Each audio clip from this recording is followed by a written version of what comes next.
Hi there, this is Beth Green, otherwise known as Granny Rocks, and tonight I'm going to be talking about the state of what union? A surprising inner journey.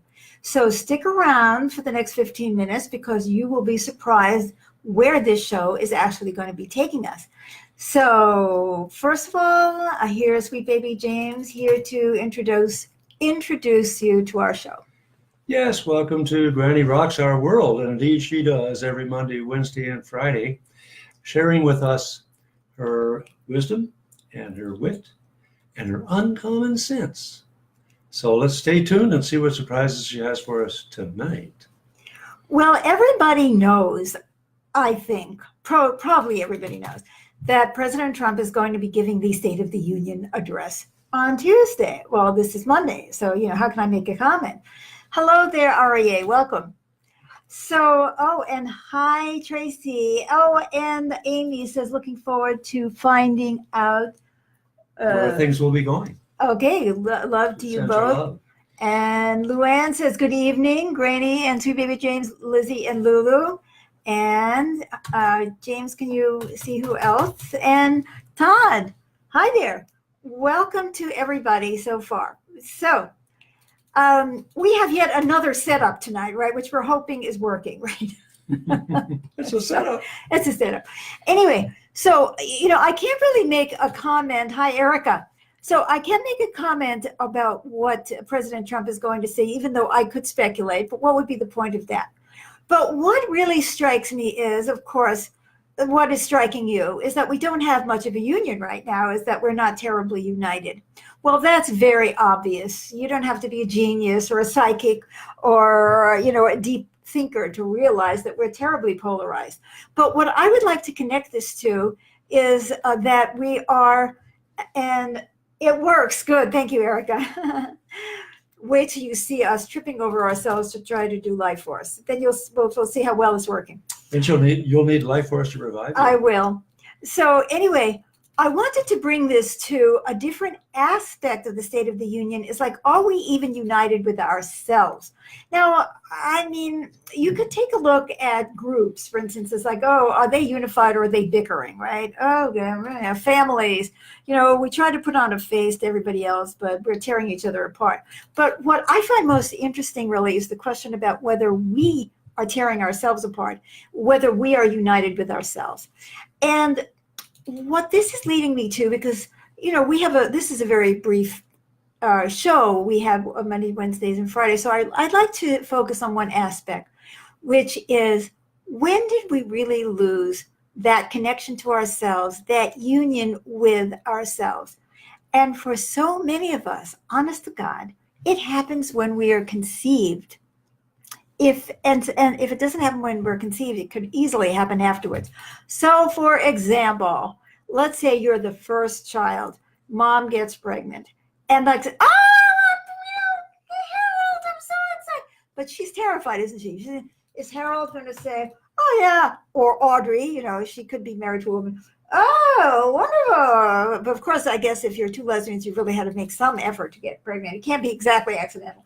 But anyway, or it could be with some guy you slept with before you got into this relationship. So anyway, all kinds of things that happen. So I'm nervous, right? I'm anxious already. It's like, oh my God, how is Harold or Audrey going to react to the fact that I'm pregnant? Meaning that little infant, now you may think that, in the womb that there is no consciousness, which is kind of amusing because the right to life people are always saying it's a life, but they don't talk about what kind of consciousness and, what that poor child is experiencing. But those impressions, if that child continues, actually fixate them. Okay, so let's say I was nervous because I don't know how Harold's going to react. Secondly, I've never had a child before because this is my first, and am I going to be a good mother? Or do we have enough money? Or, am I going to finish? I'm too young. I'm only 16. What is my mother going to say? Or what are the neighbors going to think? Or how are we going to do this? Or am I going to know how to do it? Or blah, blah, blah, it's pretty scary, isn't it? It's a life-changing experience. It really is. It really is. Just because it's a normal, common thing doesn't mean that it isn't scary and difficult. So there's a lot of anxiety when that even if you want that baby. Now, let's say it's not the first baby. Maybe it's the ninth baby, and it's like, I'm pregnant. Oh, yeah. Oh, God, not again. Right? I mean, how many people have had that experience in that part of the spectrum? It's like, or the parents only have 1 or 2.3 kids, but they're having financial problems, and dad isn't too thrilled because he's feeling all this pressure. It's like, oh no, another mouth to feed. Right? Yeah. Without even having any malice intended, what happens is that so many of us from the time of our conception are getting very negative messages about our existence. Now, we may also be hearing positive things like, oh, Mom, guess what? I'm pregnant. And mom is gritting her teeth because she's thinking, oh God, now I'm going to have to take care of it because, you're a slob and you're a drug addict. And what is this child going to look like? Or mom might be thrilled. It could happen. But what is that? Okay.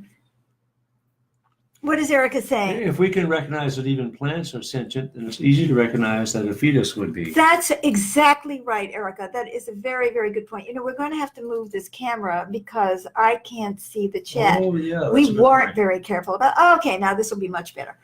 Okay, so there can be all kinds of reasons that there's anxiety. So, and let's say we're not the first child or the last child. Let's say we're just the middle child. And so maybe our parents were ecstatic when we were conceived, or maybe by the time we were born, mom has gone through a lot of illness. She's had to go to bed. Dad's situation has changed. Things were pretty stable when I first got pregnant, but when things came along. So by the time I'm born, I might actually be facing a whole different scenario. Or mom might say, it sounded like a good idea at the time, but my only child is 9 months old and only other child is 9 months old. And I'm exhausted. Or, oh my God, this pregnancy just almost killed me. And then dad is worrying the whole time because mom is sick. And is she ever going to get out of bed and never go back to work? And who's going to pay for all of this? Yada, yada, yada. Do you see what I'm saying? There's a million things can intervene. So by the time you're born, it's like, or maybe the mom has a miserable childbirth, just miserable. And she's thinking, whose idea was this anyway? And then when she sees you, she says, oh, you're so cute, you're so delightful. Or she says, oh, you're so cute, you're so delightful. Okay, somebody please put me out of my misery. Oh, who's going to take care of me when I go home? Uh-oh, I'm bleeding. Do you understand what I'm saying? Now, there's other factors as well. Let's say mom or dad is alcoholic or otherwise addicted, is smoking. Your first experience of life can be very traumatic if you're in the womb and there's alcohol coming into the blood or drugs or smoke or anything like that. It's like, let me out of here. Whose idea was this anyway? So what I am telling you is that our very conception can be very traumatic to us, even with the most well-meaning parents. Or we get in there and we hear dad and mom bickering. And let's say mom is very violent and she's slapping dad around, which can happen. Or she's slapping the other kids around. And then suddenly, oh no, why did I ever do this? This is me. I thought it was look good from the outside, but this is going to be terrible. Or even something even worse, like the father punches mom in the stomach when she's pregnant, which has happened. Guys, I want you to think about your conception and your birth and ask yourself if there might have been some factors which made you feel negative about being born or even existing. For example, if they're all worried about, oh, who's going to pay for you? Who's going to stay up for you? Who's going to burp you? Who's going to die? Well, you seem good, but now, then all of a sudden, what are you feeling? You're feeling worthless. You're feeling like, I'm not worth it. Or if it's just plain scary, you're feeling like, I don't even want to get out of here. Don't kid yourself. The exact circumstances of our birth and our conception stay with us in the deepest way because they are impressed into us when we are fetuses. And we have to learn to overcome those impressions. And believe me, just because mom later says, oh, you were the cutest dumpling that ever lived, and sometimes that isn't what we hear, that doesn't take away those feelings of dread or fear of worthlessness that we can come onto the earth with. So today, tomorrow, as we listen to the State of the Union address, let's remember that we may be turned against ourselves. And it is when we are turned against ourselves and feel worthless that we end up competing with other people. And when we compete with other people, that's when the union of our nation and our world begins to fall apart. See, these are not unrelated. If I am not loving myself and feeling worthy in myself, I am going to compete with you. And everything is going to be a competition.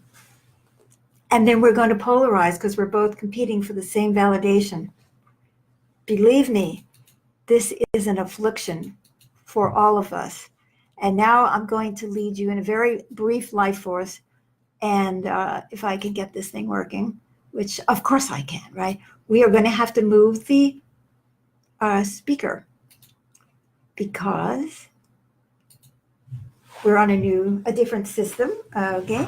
I'm going to move the speaker and James is going to move the chair. And today we're going to make sure that you can hear me.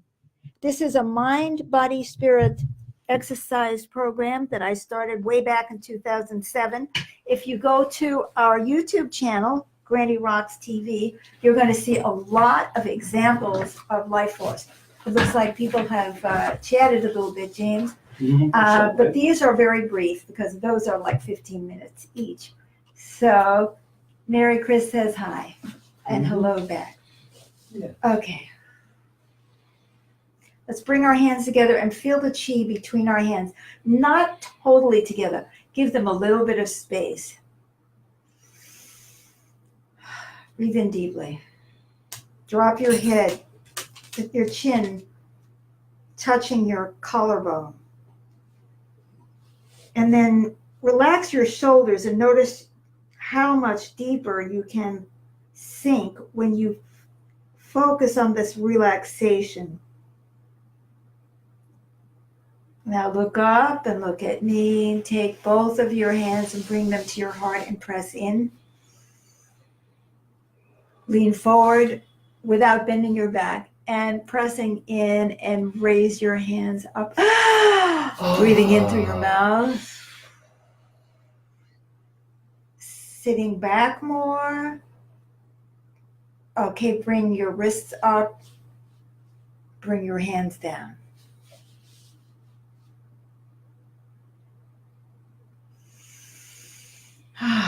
Relax the hands. I want you to feel yourself way back in the day of being in the womb or just coming out of the womb. I want you to feel the feelings, the anxiety, the stressors, the despair sometimes, the worthlessness, whatever it is that you feel. You don't have to interpret it right now. You just have to feel it.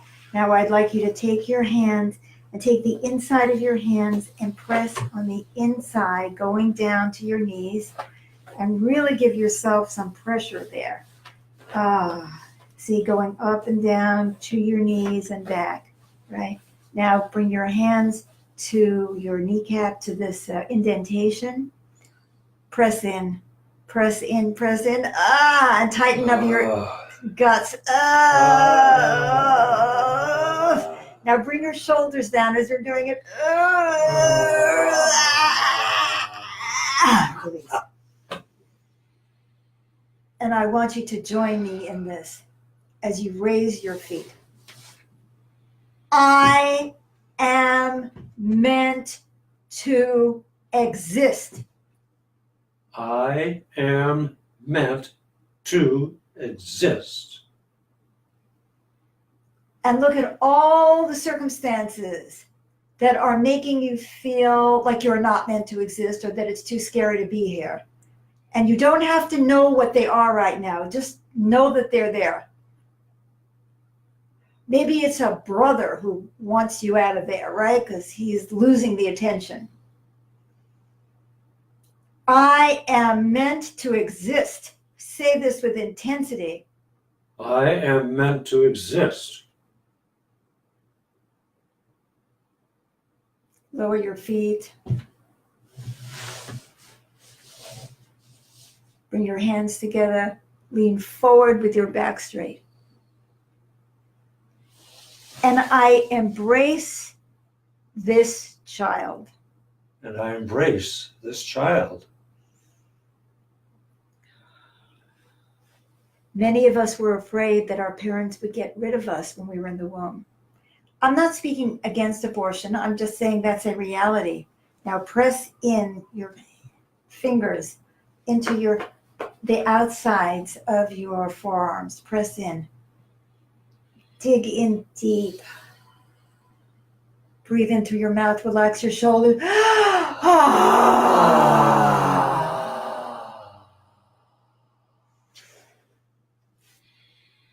I am one with myself. I am one with myself. Yes. Yes.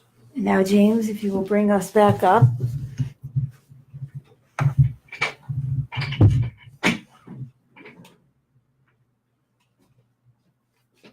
Oh, I almost slipped off the chair. Thank you for joining us today. Hi, Chris. For the State of What Union, a surprising inner journey. Yes. I embrace myself and my oneness. I embrace myself and my oneness. Please join us again on Wednesday for whatever comes up. See you next time. See you next time. So long. Bye.